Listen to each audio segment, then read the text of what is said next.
It was in 1987 that Titan manufactured and sold its first watch here in Bangalore. And times have changed. Now Titan has under its roof jewelry, eyewear, fragrance. And now here we are in one of the handloom store of Titan. So I have with me to talk about Ajay Chawla, Senior Vice President, Strategy and Business Incubation. Thank you, Ajay, for speaking to Bloomberg Quint. Thanks a lot. I want to understand why Titan wants to sell sarees. I think Titan has always been about lifestyle, Right. about good brands which offer great quality and with designs which enable the customer to express herself or himself. From engineered design with watches and maybe with even eyewear, we moved on to crafted design with jewelry. Right. Jewelry is an ancient craft and it adorns the woman. And therefore we got the inspiration that why not look at crafted design beyond just jewelry, why not go the whole hog, why not go to saris and Right. special occasion dress wear. Ultimately Titan is about special occasions, Titan is about self-expression, Titan is about gifting, and the customer base is pretty much the same. The woman is the Tanishq woman, the Raga woman, Right. and now she could also be the Tanaira woman. Right. And so going forward, what are your expansion plans for Tanaira? This is one of your pilot projects. Yes, We're going to yes. see how it pans out. So these are early days for us. We are first here to learn about this category. This is a 5,000-year-old category. It's a very fragmented industry, and of course Titan has got into fragmented and unorganized industries and categories, because Right. then we are able to offer the consumer some authenticity, some transparency in pricing and quality. We are able to offer a certain trust in terms of what they are buying. So that's the reason why we got into this. This particular brand, Tanaira, is about operating within the naturals and the hand woven space. So we are Right. into natural fabrics only, which is silk, cotton silk, linen, wool, khadi, you name it. No synthetics. And we are into hand wovens or handcrafted. So it could be handwork done in terms of embroidery, etc. It could be woven, handloom woven, or it could be hand block printed. Right. But there is some craft that we are celebrating. True. So this is why we've got into this, because we feel we can make a difference in this category. As regards expansion, it's too early.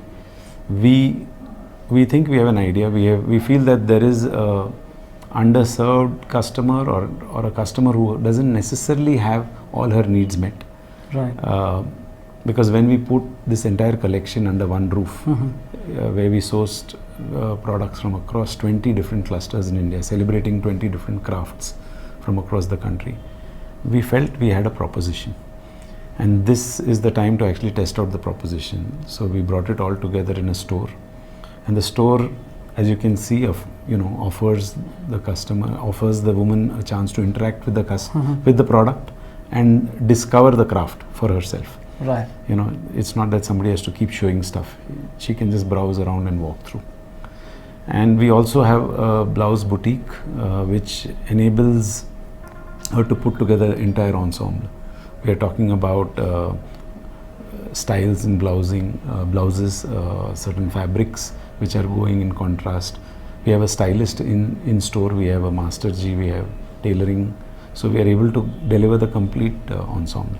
Right. So with all these propositions, we wanted to go to the customer and see how she responds. Two, whether we've got our product right, whether we got our proposition right, and more importantly, whether we have a sustainable proposition. Is there a business model that makes business sense for us to get in? And only then, after we've learned from all this, can we come to a conclusion that yes, it makes sense for us to expand and roll out.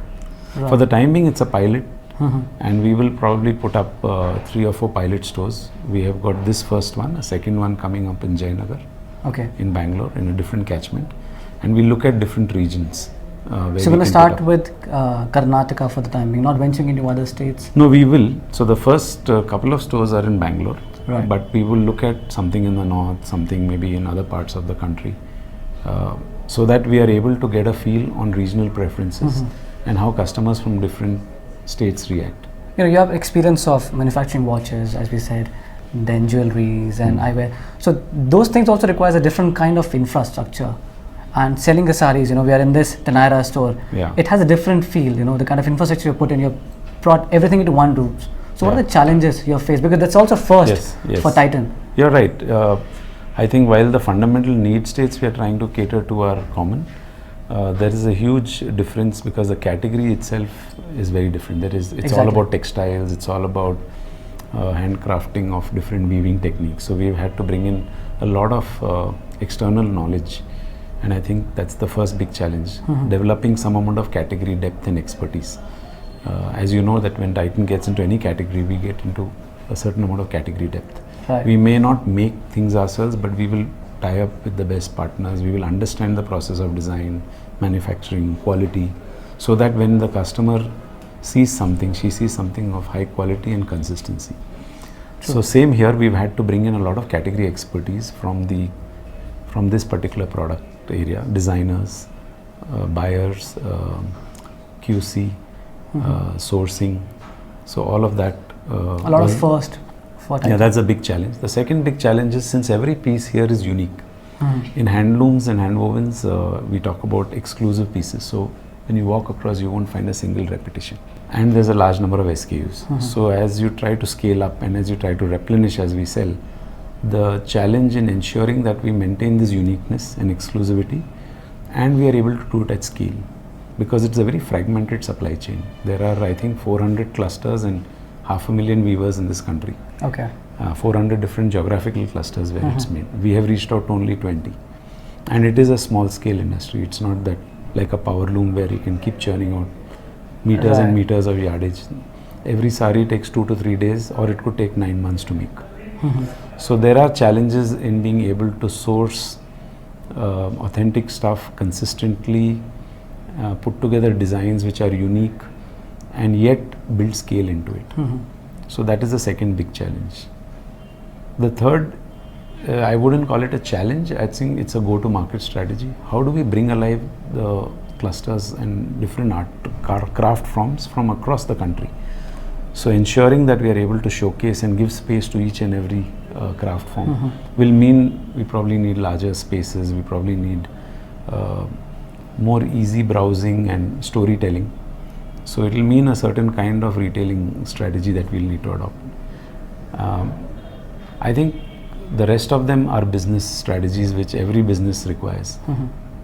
The ultimate piece is to be able to build a profitable business strategy without coming across as a very premium and extremely, rare kind of. We want to be relevant to a large number of people, and we want to maintain a certain value sensitivity, because the Indian woman is highly value sensitive. She understands what's good quality, what's good design, and what's good price. That's right. So that's a challenge of being able to go to the Indian woman with a certain kind of product which she has seen across so many different other retailers. Right. And how have you kept the pricing for the sari? Is it more on the premier side? No, we are not on the premium side. In fact, if you see like-to-like products, we are pretty much at par with the market. Maybe we don't have products at a certain price points because we have chosen to be in naturals and handwovens. Okay. But to a large extent, we have ensured that we are on par with the market. And the woman, when she comes in, sees the products, loves the beautiful stuff that she sees, and is delighted by the price that, oh, all this beautiful stuff, not at a premium, but at par with the market. Right. And lastly, I want to understand, so what are the key metrics from Titan's perspective do you look into when you diversify your portfolios into another verticals? This is another one of the verticals. So for us, there are some qualitative things and some quantity. The qualitative ones are that, are we able to have a reason to exist in the category? That is, what new value are you bringing for the customer and the category? If there is nothing unique we can offer or no new value created, then there's no point. So that is one big piece, which is why we go to underserved, unorganized kind of segments. Second big thing is, now Titan is a large company. Okay, let me come to the qualitative part, I'll complete that.